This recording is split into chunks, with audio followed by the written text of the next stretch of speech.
자, 미국을 보면 S&P 500 기준으로 보죠. 항상 미국은 우리하고 반대로 그림이 그려져 있습니다. 미국은 상승 추세이고요. 상승 추세.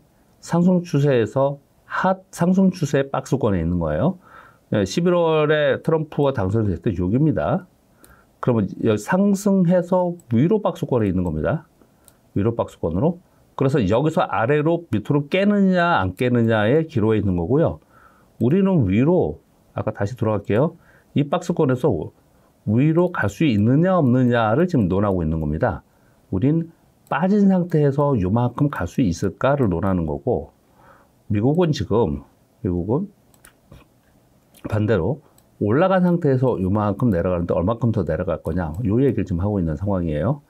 이 박스권에서 지금 요 박스권을 돌파를 하면, 지금 요 20주는 평균 굉장히 중요하다고 말씀드렸고요. 여기서 돌파하면은 이게 신고가예요. 다시 신고 지수입니다. 지금 거기에 지금 이제 6,000포인트 가까이 와 있습니다. 6,099포인트니까 신고가를 위로 칠 수 있는 거 근처까지 와 있는 상황이지 않습니까? 그런데 따지고 보면 11월서부터 지금까지 11, 12일 두 달 반 동안의 박스권에 있었다라는 거거든요. 11월에 처음에 트럼프가 당선 확정이 되면서 트럼프 트레이드가 생겼어요. 그러다가 어느 정도 올라오니까 야, 이건 반영을 했어. 트럼프에 대한 기대감은 반영을 했어. 우려도 있어. 그 다음은 우려로 빠진 거예요. 근데 지난주에 오른 것은 이제 취임에 임박해 있지 않습니까? 소위 말하는, 과거에는 그런 경우가 있었는데 지금은 그렇지는 않겠지만 소위 취임 촉포 또는 취임 기대감이 더 발현이 된 거죠. 그러면서 올라온 거예요. 그러면 전에 트럼프가 당선 확정되고서 트럼프 트레이드가 있었는데 그리고 나서 계속 갔거나 이랬느냐? 아니고 우려도 반영이 됐잖아요. 똑같이 이번에도 그것을 재현할 가능성이 상당히 있는 거죠.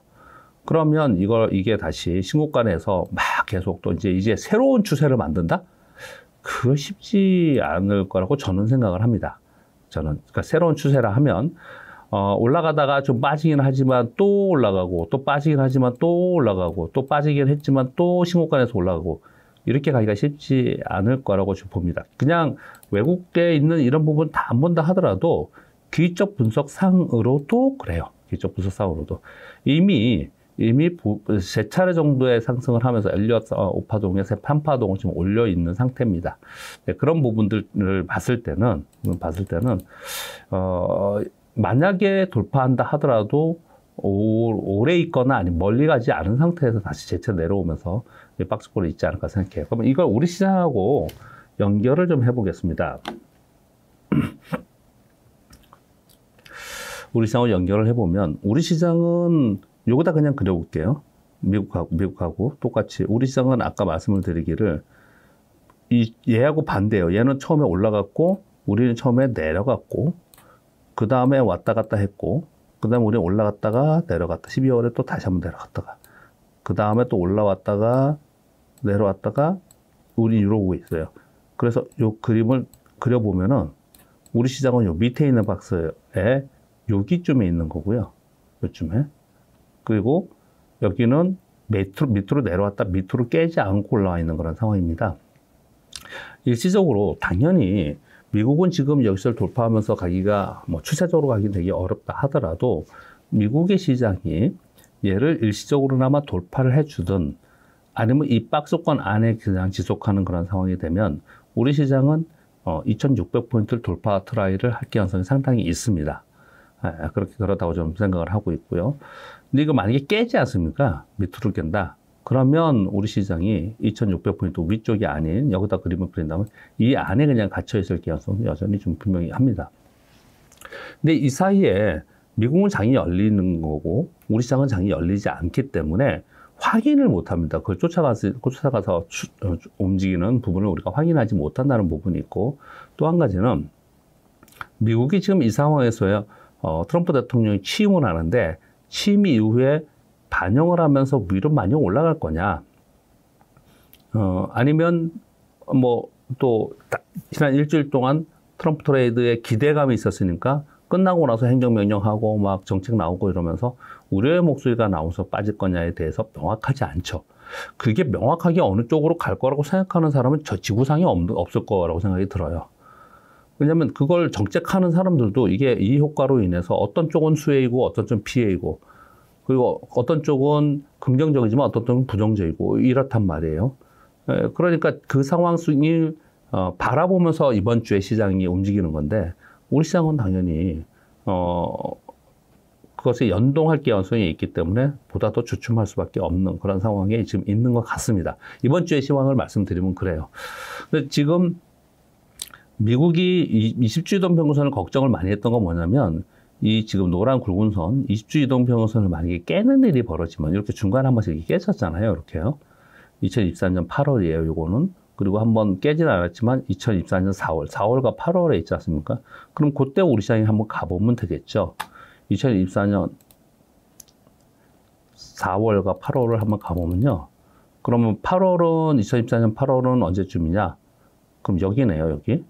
그렇지 않습니까? 이때 일본 얘기했을 때 우리 시장 훨씬 더 깼을 때 폭락하고 막 이랬죠. 많이 떨어진 거잖아요. 그렇죠? 그러니까 8월에 폭락을 했고요. 또 4월은 또 여기예요. 그럼 이거 보시면 미국이 20주 이동평균선을 깨고 내려가는 동안에 우리 시장이 디커플링 됐거나 거꾸로 가지 못했습니다. 그럼 결론은 20주 이동평균선은 미국이 지키고 있어야 되는 상황입니다. 지금 여기서 양봉을 크게 내면서 좋아졌죠. 그러니까 우리도 뭐 그나마 이렇게 좀 견주할 수 있는 거예요. 근데 이걸 깨고 내려가는 상황이 되면 밑으로 그러면 지금 설명드리는 거는 우리 시장은 여기서 또 내려와서 이 안에 있어요. 이걸 저점을 깰 것 같지는 않아요. 이 안에 있을 가능성이 있다라는 거예요. 지금 이제 시황은 그 정도 보는 게 어떤가 싶습니다. 지금 시황에서는 아주 공격적으로 볼 수 있는 시황은 아니고요.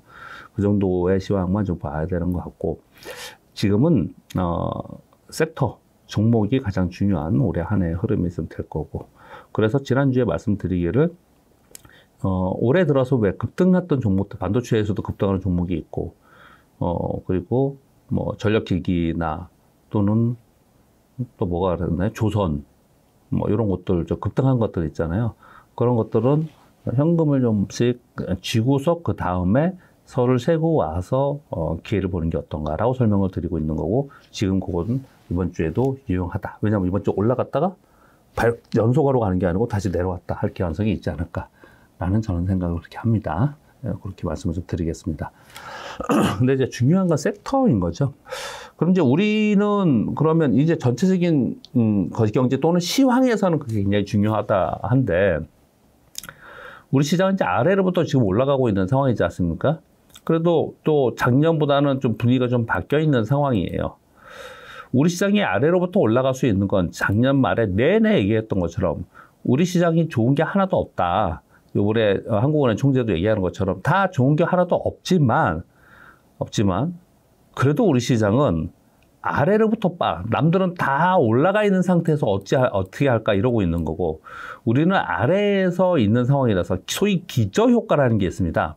기저효과라는 게 작년에 우리 주식에서 제일 중요한 게 이런 거지 않습니까? 100억 손실을 났어요.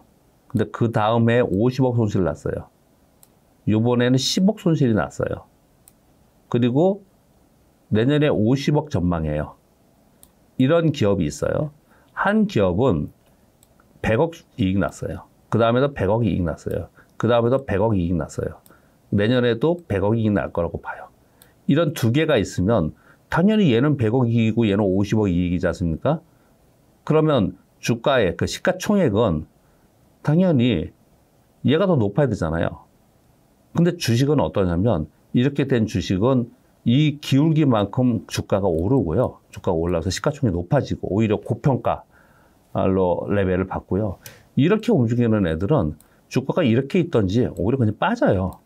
그래서 저평가 국면으로 가버리는 경우가 훨씬 더 많습니다. 이게 이제 기저효과인 거지 않습니까? 실적이 베이스 자체가 굉장히 낮고 환율도 굉장히 높은 상태에서 있어요. 그리고 원화 가치가 굉장히 낮은 상태에서 출발을 했고 정치적인 문제도 굉장히 시끄러웠는데 그건 시간의 문제이지 않을까요? 결국은 그건 시간의 문제이겠죠. 얼마나 더 파국을 갈지에 대해서 우리가 가늠하지 못하지만 어떻든 그 파국으로 안 가려고들 하겠죠. 여당이든 야당이든 어디든 다들. 그래서 그건 시간의 문제라고 이제 보고, 그럼 결국은 우리는 최악의 국면에서 기저효과에 의해서 밑에서 출발하는 거라서 여기서 조금이라도 위로 갈 개연성에 있는 뭐가 나오면 그러면 밑으로부터 출발하기 때문에, 왜 주가가 이런 게 있잖아요. 올라갔다 내려갔다 올라갔다 내려갔다 이렇게 하는 것들은 일정 정도 퍼센테이지로 이렇게 움직이잖아요. 근데 주가가 폭락했어. 이런 애들은 밑에서 반등할 때 쉽게 30%도 가고 50%도 가고 가지 않습니까? 워낙 기저효과가 있기 때문에 그렇잖아요. 우리 시장의 움직임은 그런 흐름인 거라고 판단을 저는 하고 있는 거고, 그래서 올해 우리가 해야 되는 건 뭐냐면 밑에서 폭락했던 주식들이 밑에서 한 30%에서 50% 올라가는 거 한 몇 차례만 맞추자. 이게 굉장히 중요한 올해 시장이다라고 설명을 좀 하고 있는 거고요. 그런 과정 속에서 지금 트럼프 취임과 함께 하나 더 말씀을 드리면, 지금 기저효과 얘기를 계속 하고 있지 않습니까? 트럼프 트레이드의 기대로 인해서 올라온 애들이 있잖아요. 대표적으로 뭐 어떤 걸 얘기할까요? 테슬라가 올라왔고, 코인이 올라왔고, 그리고 뭐 트럼프 관련된 트럼프 미디어니 뭐 트럼프 코인이 이런 건 여기서 뺄게요. 그런 거는 말 그대로 투기죠. 투기. 말 그대로 그 투기니까. 자, 비트코인이 있고, 테슬라가 있고, 또 은행도 수혜라고 하면서 좀 올라왔고, 뭐 이렇게 수혜라고 하는 쪽이 있지 않습니까? 이렇게 수혜라고 하는 쪽이 진짜로 트럼프 2기에서 성장을 더 할 수 있는, 상품, 성장을 더 할 수 있는 산업 또는 기업, 이런 데들, 대표적으로 테슬라 얘기하는 거잖아요. 이런 데들은 올라갔다가 조정을 보이고 또 올라갔다가 조정을 보이고 하면서 이 기간 동안 꽤 많이 가치가 높아질 수 있다. 이렇게 좀 표현을 많이 해요. 그러니까 얘네들은 구분을 하겠습니다. 그것이 쭉 이어지면서 계속해서 이익 성장 또는 성장이 있을 거라고 보일 수 있는 기업들은 트럼프 트레이드가 있었어요. 근데 이거 너무 많이 반영했잖아. 아니야, 트럼프 기대감이 있어. 야, 그거 너무 많이 반영했잖아. 아니야, 이렇게 움직일 가능성이 있는 거고요. 직접적인 트럼프의 수혜로 인해서 수급만으로 투기로만 갔던 애들 있잖아요. 걔네들은 기대가 있다가 그 다음에 다시 내려올 가능성이 훨씬 더 높아요. 이거는요. 그리고 또 하나는 뭐냐면 특히 우리는 트럼프 대통령이 된다라는 것 때문에 기대에 의해서 올라간 게 맞습니까? 내려간 게 맞습니까? 시장 전체는 내려간 게 더 있는 거잖아요. 그렇죠? 그러면 우려를 더 많이 반영한 겁니다. 근데 그 우려가 기대치가 충족이 되었을 때 더 가고 할 수 있는 거거든요. 그런데 우려를 반영하고 있었는데 그 우려가 생각보다 아니야라고 했을 때, 내가 100%의 강도로 펀치를 맞을 대비를 하고 막 그러고 있는데 한 50분이 안 때리네? 10대 맞을 거 생각하면 5대분이 안 때리네? 그러면 요게 10대 맞을 거라고 생각하면서 빠진 거야. 5대 맞을 거면은 여기까지는 와야죠. 여기까지는. 이게 있을 가능성이 상당히 있어 보입니다. 대표적으로 지금 얘기하는 게 우리 반도체, 뭐 AI 관련된 또는 전기차, 그리고 2차 전지 관련된 그 신재생 에너지 관련된 요런 쪽이 지금 다 피해 섹터이지 않습니까? 예를 우리가 직접적으로 얘기하면 뭐 AMPC는 뭐 없앤다, 감축한다 이런 얘기를 하고 있는 것 같고, 그리고 전기차 보조금, IRA 보조금 같은 경우에 뭐 그것으로 인한 것들은 뭐 없앤다 또는 축소한다 이런 얘기 하잖아요. 자, 없앤다로 계속 왔었어요. 또는 축소한다 그랬어요. 거의 없애는 쪽으로 이제 반영을 하고 있어요. 나중에 봤더니 새로운 조건들을 넣으면서 이런 조건이 맞아진 거는 줄게. 이 조건이 안 맞아지면 뭐 반이야. 그리고 이런 조건들을 아예 아무것도 못하는 애들은 원래대로 그냥 다 폐기해버릴 거야. 이럴 가능성이 상당히 있어 보입니다. 요즘에 이제 상황을 보면은. 그렇게 되면은 아까 말씀드렸는데 10대 맞을 거 생각했는데 5대만 맞는다. 그럼 이제 그만큼 움직이는 게 시장의 폭은 꽤 있을 거예요. 이런 부분도 한편으로는 생각을 해야 되는 이제 트럼프를 맞이하는 투자자들의 입장입니다. 지금 상황에서는. 그렇게 정도 말씀을 좀 드리겠습니다. 어떤 섹터에서 그런 게 있는지 뻔하죠. 지금 밑에서 안 좋은 데 간 거는 그렇게 보는 거고요. 좋은 쪽으로 봤던 거, 트럼프가 되면 좋은 거 뭐예요? 조선이 있고요. 전력기기가 있고, 뭐 방산이 있고, 뭐 이랬지 않습니까? 얘네들이 있는데 얘들도 계속 이렇게 가는 게 아니고 그러면 어느 정도일까? 기대가, 조선이 트럼프가 되면 이만큼 좋아질 거라는 기대를 막 또 갖고 있었어요. 근데 막상 보니까, 자국의 조선업을 성장시키려고 하는 거지, 한국의 조선업 좋자고 하는 거 아니잖아요. 그러니까 거기다 토를 날어. 그러니까, 이거는 거꾸로 얘기했죠. 10대 때리는 게 아니고, 10개의 보상을 주려고 해. 10개의 빵을 주려고 하는데 나중에 보니까 이것 빼고 저것 빼고 해가지고 야, 너네한테 보상을 이 정도 우리 해줄 테니까 너네 우리한테 이거 해서 뭐 진행을 하자. 이런 식으로 하면서 만약에 그걸 줄인다. 그러면 이만큼을 기대했는데 요만큼만 주면 이만큼 내려와야 되잖아요. 지금 이제 그러고 있는 거예요. 지금 시장을 가만히 보면 지금 전체적으로 지금 반영도가 그러고 있는 거라고 생각합니다. 요걸 구분하면서 해야 되지 않을까라고 생각을 좀 하는 거고요. 전체 섹터에서는 어떤 흐름인지는 제가 한 3주 차에 걸쳐서 말씀 좀 드렸고, 대응을 어떻게 할까에 대해서 오늘 말씀을 이렇게 좀 드리고 있습니다.